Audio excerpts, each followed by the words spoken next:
एक बड़ा मज़ेदार वाक़या एक दफ़ा हुआ कि हमारे पास एक पेशेंट आया इमरजेंसी में, जिसको बुलेट लगी थी। एक्चुअली हुआ ये था कि उसकी किसी ग्रुप से लड़ाई हो गई थी, उसकी वजह से उसका दोस्त और वो एक गाड़ी में ट्रैवल कर रहे थे। तो उस गाड़ी के ऊपर फायरिंग हुई, तो उसमें उसका दोस्त जो था उसकी डेथ हो गई, जबकि इसको भी एक बुलेट लगी। वो बुलेट, उसकी किस्मत इतनी अच्छी थी कि उसकी स्किन के नीचे थी, लेकिन जो उसकी रिब्स थी, रिब्स के और स्किन के दरमियान में थी।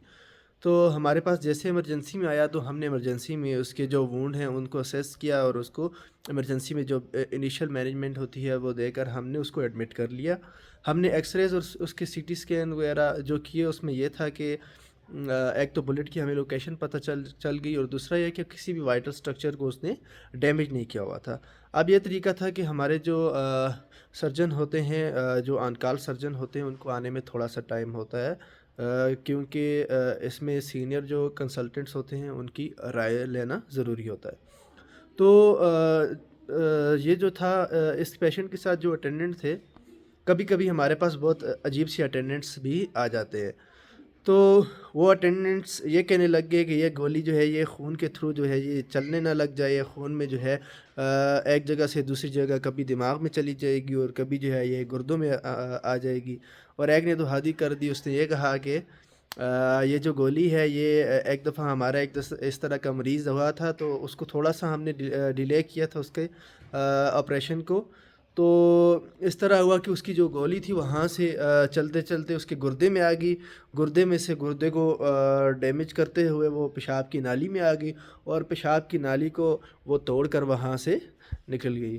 तो हमने उन लोगों को बहुत समझाया, लेकिन ये है कि जो हमारी आवाम है वो जाहिल है। इस तरह के अटेंडेंट्स को आप जितना भी काउंसल करें, वो लोग नहीं समझते हैं। तो फिर एट द एंड हमने अगले दिन उसकी जो बुलेट थी, जो बिल्कुल स्किन के नीचे थी, हमने माइनर सा कट देकर उसको बुलेट को निकाल दिया।